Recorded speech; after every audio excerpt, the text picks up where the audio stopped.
시신은 현 상현경찰서 서장 최종호 총경으로 밝혀졌으며 여러분, 안녕하세요. 사마귀가 최종의 8회를 끝으로 대단원의 막을 내렸습니다. 정말이지 숨막히는 서사, 폭발하는 감정선, 그리고 마지막까지 놓칠 수 없었던 충격적인 떡밥으로 가득 찬 완벽한 마무리였는데요. 단순한 범죄 스릴러를 넘어 폭력의 고리를 끊어낸 모성애와 구원의 이야기로 깊은 여운을 남겼습니다.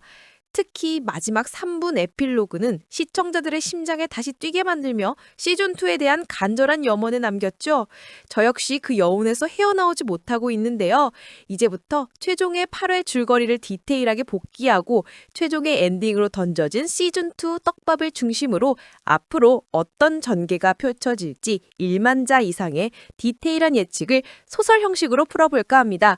모든 내용을 단락 없이 이어갈 테니 이 긴 글을 끝까지 함께 해주시길 바라요. 정연을 납치한 서아라와 정희신의 대면은 최종의 8회의 가장 중요한 분기점이었죠. 서아라는 정연이 단지 수열에게 준 장난감이었다는 섬뜩한 말을 아무렇지 않게 해대며 그 선물의 증표로 차 안에 남겨둔 정연의 임신 테스트기까지 몰아고 수열을 조롱했습니다. 그녀가 정연을 수열에게 소개시켜준 진짜 이유는 자신의 지인을 통해 수열을 곁에서 쉽게 감시할 수 있었기 때문이라고 털어놓았죠. 서아라의 모든 행동은 수열에게 복수를 하거나 그를 해치려는 것이 아닌 자신이 숭배하는 사마귀 정은신에게 은혜를 갚기 위한 뒤틀린 방식이었던 겁니다. 서아라는 정연의 납치에 어릴 적 자신이 숨던 아지트로 정의신을 불러냈습니다. 그곳에서 그녀는 어릴 적 자신이 작은 동물들을 죽였던 이유를 고백했는데 그것은 다름 아닌 아빠에 대한 반항심 때문이었으며 아빠가 싫어하는 일을 잔뜩 해서 기분을 풀었던 것이라고 밝혔습니다. 서하라는 정연의 임신한 아이를 해치려는 위협적인 영상을 수사팀에 보냈고 이에 정의신은 너가 원하는 건 자신이 아니냐며 서하라와 협상을 시도했습니다. 이 협상이 먹혀들면서 서하라는 이정연 대신 정의신을 인질로 요구했고 정의신은 기꺼이 서하라의 인질이 되는 길을 택하며 이정연을 구해냈습니다. 서하라는 정의신을 보자마자 반가움에 눈을 빛내며 반가워요 엄마 라는 말을 건네며 웃었는데 이는 그녀의 비정상적인 집착과 숭배의식을 고스란히 보여주었죠. 수열은 곧바로 서하라를 쏘려고 했지만 눈치 빠른 서하라는 정의신을 방패 삼아 황급히 도망쳐버렸습니다. 서하라는 정의신의 추적 발신기를 파괴하고 뒤쫓아온 나이를 피해 계속 달아났지만 수열은 풀려난 정연으로부터 서하라의 아지트를 유추해내는데 성공했습니다. 한편 최종호는 서하라가 지금까지 정의신을 빼내기 위해 모방살인을 저질렀다고 추측했는데 이는 서하라의 행동을 관통하는 핵심 동기였죠. 다시 아지트로 돌아간 서하라와 정의신의 대화는 이 드라마의 핵심 주제를 관통했습니다. 서하라는 사마귀가 늙어서 아들만 걱정하는 데 너무 실망이었다고 말하며 세상이 사마귀를 잊어버리는 데 불만을 토로했습니다. 그녀는 사마귀가 얼마나 대단했는지 장황하게 말하면서 이제는 자신이 사마귀라고 자부했죠.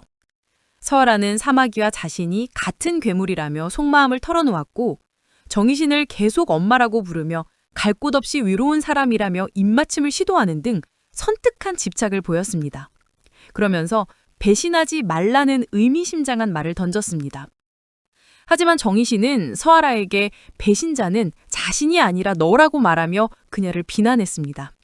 정의신은 서하라가 조의로 연쇄살인한 부분을 꼬집으며 게을러 터진 방법을 썼고 허점도 너무 많이 남겼다고 신랄하게 비판했습니다. 이는 사마귀 정의신이 철저한 계획과 명분으로 움직였던 것과 달리 서하라의 범죄는 단순한 흉내내기에 불과했음을 보여주는 결정적인 대목이었습니다. 정의신은 더 늦기 전에 자신을 죽이라고 도발했고 서하라가 동요하는 순간 정의신은 기회를 포착해 그녀를 제압하는 데 성공했습니다. 출혈이 시작된 서하라를 두고 정의신은 갈 것이 있다며 아지트를 떠나버렸습니다. 이후 나희와 수열은 아지트를 찾아내 서하라를 체포하려 갔지만 여기서 한바탕 난리가 나면서 서하라가 극단적 선택으로 생을 마감했고 나희는 큰 부상을 입었습니다. 서하라의 파멸은 폭력의 악순환이 결국 파멸로 귀견됨을 보여주는 비극이었습니다. 한편 수열은 사라진 정의신을 찾아 할아버지 정연남의 집으로 향했는데 여기서 모든 비극의 씨앗을 밝혀졌습니다. 경찰청에서는 서아라의 사망을 발표하고 수열과 정희신에게 수배를 내려버린 상황이었죠. 수열이 정연남의 집에서 마주한 것은 과거 정희신의 엄마가 극단적 선택으로 생을 마감하게 된 화재 사고의 충격적인 진실이었습니다. 목사님이던 정연남은 사실 과거 딸 정희신을 성적으로 추행해왔고 아내가 이 사실을 알게 되자 아내를 목졸라 폭행하고 급기야 불을 질러 살해했습니다. 이 모든 불행의 시작이 정연남의 끔찍한 악행이었던 것이죠. 이후 정연남은 추행을 넘어 딸 정희신에게 엄마가 없어졌으니 엄마와 하던 걸 해야 한다며 아주 끔찍한 짓을 이어가게 되었습니다. 정희신은 모든 불행의 시작인 정연남을 찾아가 모든 걸 끝내자고 말했고 마침 이때 수열이 등장했습니다. 정연남은 살았다고 좋아하며 살려달라고 애원했지만 수열은 정연남의 실체를 알고 그를 저주했습니다. 수열은 조용히 정희신을 데리고 나가다 은혜와 마주쳤는데 정연남이 은혜에게까지 손을 댄 걸 눈치채고 분노에 휩싸여 정연남에게 달려들었습니다. 하지만 이때 정희신은 수열에게 마취 주사를 놓고 너는 나처럼 선을 넘어서는 안 된다 라고 단호하게 말해줬습니다. 자신의 아들만큼은 사막 위에 괴물이 되는 길을 걷게 할 수 없다는 어머니의 처절한 구원이었죠. 그리고 정희신은 정연남의 교회를 불태우고 그와 함께 극단적 선택으로 생을 마감하기로 합니다. 이는 자신의 죄에 대한 속죄이자 악의 근원을 뿌리 뽑고 아들에게 새로운 삶을 선물하려는 이신의 마지막 헌신이었습니다. 교회 밖에서 깨어난 수열은 안에서 죽어가는 엄마를 필사적으로 구해냈습니다. 하마터면 질식해 극단적 선택으로 생을 마감할 뻔한 정희신을 응급조치하며 엄마라고 절규하는 수열의 모습은 이 드라마의 가장 큰 감동을 선사했습니다. 괴물의 피를 거부하며 평생 도망치려 했던 수열이 자신의 모든 것을 버리고 어머니를 구하기 위해 엄마를 외치는 순간 그는 폭력의 고리를 끊어내고 사랑과 용서를 선택하며 진정한 성장을 이뤄냈습니다.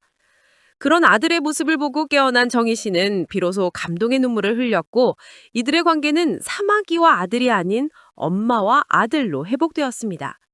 그렇게 사건은 끝이 나고 정희신은 비밀 연금주택이 아닌 교도소에 수감되어 자신의 죄를 속죄하게 되었습니다. 세월이 흘러 수열은 이미 두 아이의 아빠가 되어 정연과 행복한 가정을 이루었습니다. 교도소에 수감돼 여생을 보내는 정이신은 아들 수열이 낳은 손자들의 사진을 바라보며 평화로운 시간을 보냈죠. 그런데 갑자기 뉴스에서 심하게 훼손된 최중호의 시신이 산에서 발견되었다는 충격적인 소식이 흘러나옵니다. 그리고 곧 이어 수열과 나이가 정희신에게 도움이 필요하다며 면회를 오게 되면서 드라마는 막을 내립니다. 최중호의 죽음과 수열, 나희의 면회 요청은 이 드라마가 단순한 단편으로 끝나지 않을 것임을 암시하는 강력한 떡밥이었죠. 최중호는 정혜신을 도와주고 수열을 키워낸 은인이자 모든 비밀의 수호자였기에 그의 죽음은 이 모든 것을 다시 수면 위로 끌어올리는 도화선이 될 겁니다. 최중호의 시신이 심하게 훼손됐다는 디테일은 범인의 극단적인 분노나 특정 의식을 의미하며 이는 단순한 살인이 아님을 강력히 시사합니다. 시즌2의 핵심 줄기는 최중호 살해 사건의 진범을 추적하는 과정에서 정희신의 과거와 얽힌 새로운 악의 존재를 파헤치는 이야기가 될 것 같습니다. 가장 유력한 가설은 사마귀 연쇄살인 피해자들의 남겨진 가족들이 연합하여 복수 조직을 만들었다는 것입니다. 정희신을 살해했던 피해자들은 비록 사회적으로 악인이었달지라고 그들에게도 사랑하는 가족이 있었겠죠. 이 가족들은 정희신이 교도소에 수감된 후에도 그녀를 도왔던 경찰 조력자들까지 복수의 대상으로 삼았을 수도 있습니다. 그들은 정혜신에게 가장 큰 고통을 주기 위해 그녀의 가장 약한 고리인 최중호를 잔혹하게 살해했을 겁니다. 시신이 심하게 훼손된 것은 이러한 복수의 잔혹성과 사마귀의 방식을 모방하려는 의도가 섞인 것으로 보입니다. 수열과 나희가 정희신을 면회해온 것은 바로 이 복수 연합에 대한 단서를 얻기 위함일 겁니다. 수열은 법의 테두리 안에서 움직이려 하지만 나희는 정희신처럼 살인자의 심리를 이해하는 인물의 통찰이 절실함을 느꼈을 겁니다. 정희신은 교도소 안에서 뉴스와 면회를 통해 정보를 얻고 자신의 과거 희생자림이 떠올리며 이 복수 연합의 정체와 나은 목표를 추측하게 될 것 같네요. 정희 씨는 자신이 죽인 악인들 중 혹시 그 악인들의 배후에 더 거대한 조직이 있었고 최중호가 그 힘을 지키려다 살해당하진 않았는지 의심하게 될 겁니다. 이는 단순히 피해자 가족의 복수를 넘어 국가적인 차원의 거대한 부패나 범죄 조직의 실체가 드러나는 방향으로 시즌2가 전개될 가능성을 시사합니다.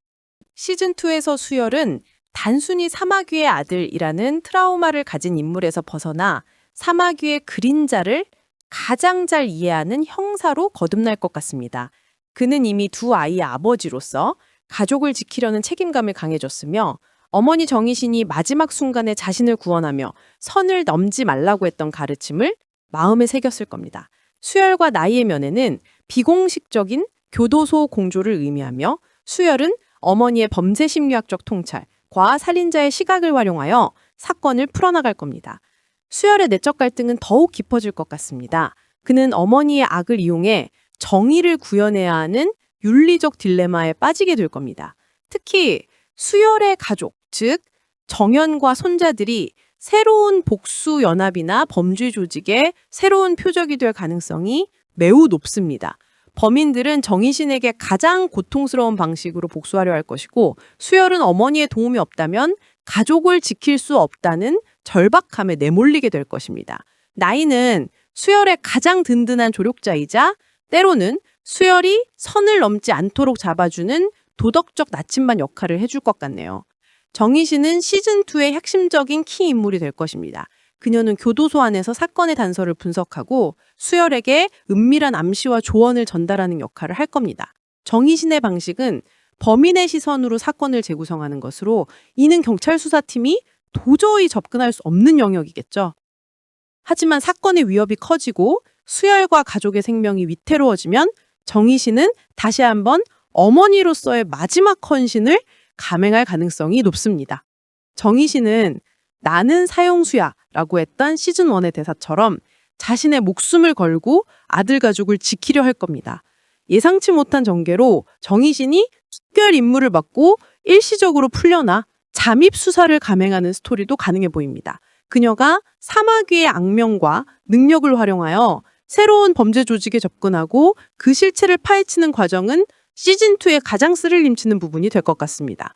이 과정에서 정희신은 자신이 23년 전에 완벽하게 처리하지 못했던 악의 뿌리와 마주하게 될 것이고 자신의 죄를 진정한 의미로 속죄하려 할 것입니다.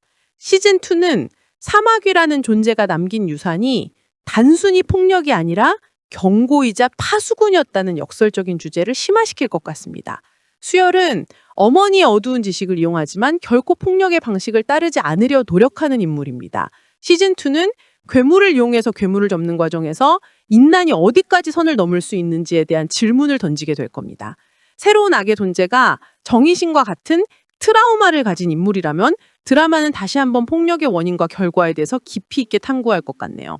정희신의 최종적인 바람대로 수열의 아이들, 즉 그녀의 손자들에게는 사마귀의 어둠이 완전히 끊어진 평화로운 세상을 물려줄 수 있을지 그것이 시즌2의 궁극적인 목표이자 관전 포인트가 될 것 같습니다.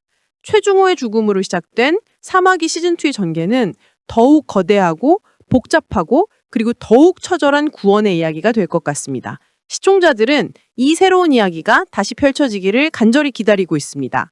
이 디테일한 예측이 여러분의 사마귀 시즌2에 대한 갈증을 조금이나마 해소해드렸기를 바라요.